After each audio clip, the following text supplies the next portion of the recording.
comes from the 24th chapter of Luke, beginning with the 13th verse. Now on that same day, two of them were going to a village called Emmaus, about 7 miles from Jerusalem, and talking with each other about all these things that had happened. While they were talking and discussing, Jesus himself came near and went with them. But their eyes were kept from recognizing him. And he said to them, "What are you discussing with each other while you walk along?" They stood still, looking sad. Then one of them, whose name was Cleopas, answered him, "Are you the only stranger in Jerusalem who does not know the things that have taken place there in these days?" He asked them, "What things?" They replied, "The things about Jesus of Nazareth, who was a prophet, mighty in deed and power before God and all the people, and how our chief priests and leaders handed him over to be condemned to death and crucified him. But we had hoped that he was the one to redeem Israel. Yes, and besides all this, it is now the third day since these things took place. Moreover, some women of our group astounded us. They were at the tomb early this morning, and when they did not find his body there, they came back and told us that they had indeed seen a vision of angels who said that he was alive. Some of those who were with us went to the tomb and found it just as the women had said, but they did not see him." Then he said to them, "Well, how foolish you are, and how slow of heart to believe all the prophets have declared. Was it not necessary that the Messiah should suffer these things and then enter into his glory?" Then beginning with Moses and all the prophets, he interpreted to them the things about himself in all the scriptures. As they came near the village to which they were going, he walked ahead as if he was going on. But they urged him strongly, saying, "Stay with us, because it is almost evening, and the day is now nearly over." So he went in to stay with them, and when he was at the table with them, he took bread, blessed and broke it, and gave it to them. Then their eyes were opened, and they recognized him, and he vanished from their sight. They said to each other, "Were not our hearts burning within us while he was talking to us on the road, while he was opening the scriptures to us?" That same hour they got up and returned to Jerusalem, and they found the 11 and their companions gathered together. They were saying, "The Lord has risen indeed, and he has appeared to Simon." And they told what had happened on the road, and how he had been made known to them in the breaking of the bread. This is the gospel of our Lord. You may be seated.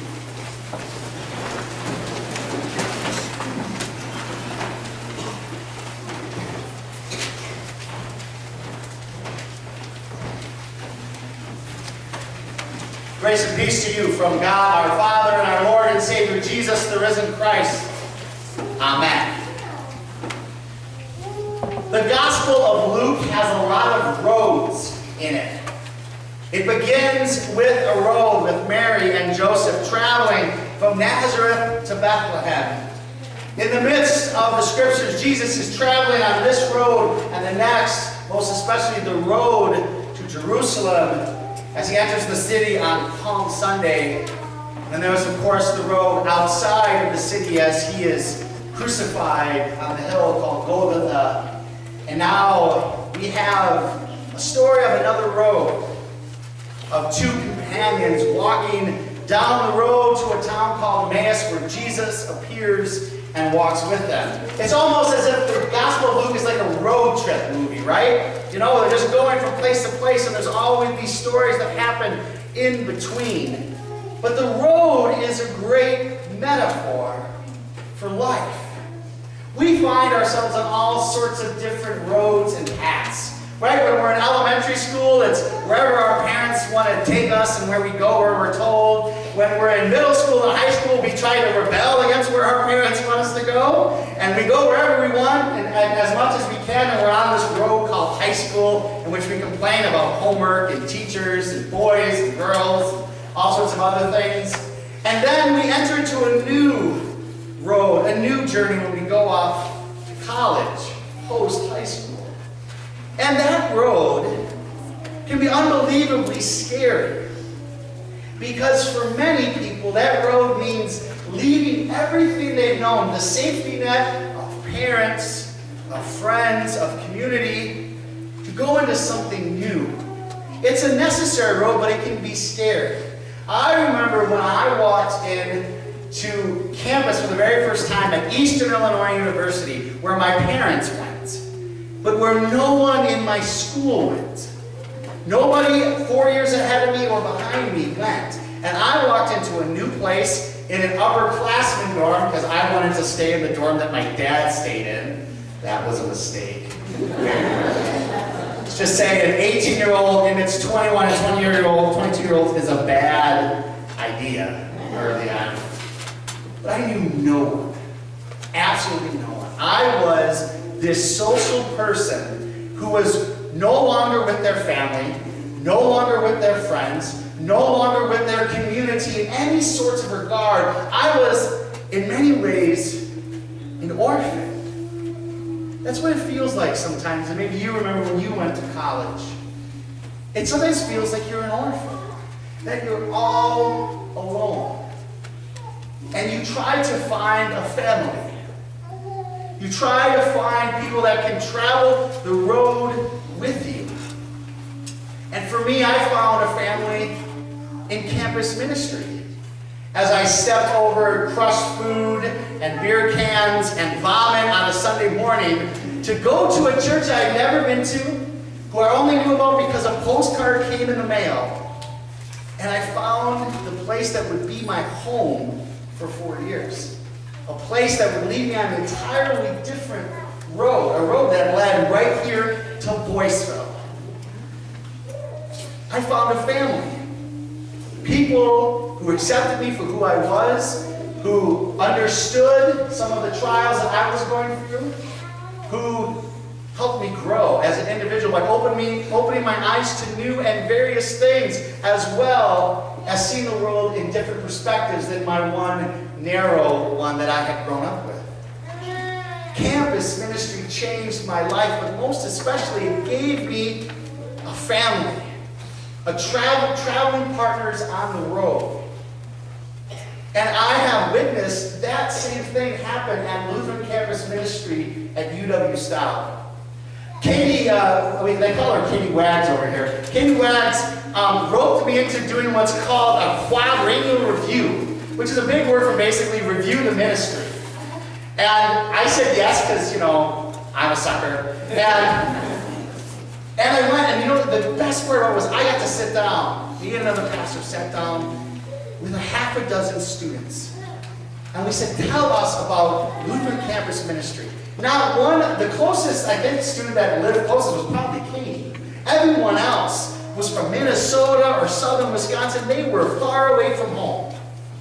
And every single one, when we said, describe Lutheran campus ministry, they said, it's my family. It's my family.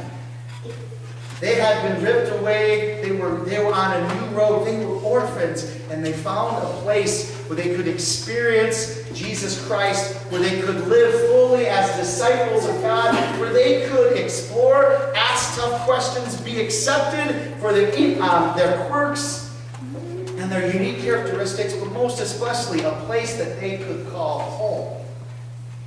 That's what campus ministry is. That's what church does. Because we describe church as a family. A family that laughs together, eats together, eats some more together, eats some more together. A family that cries together.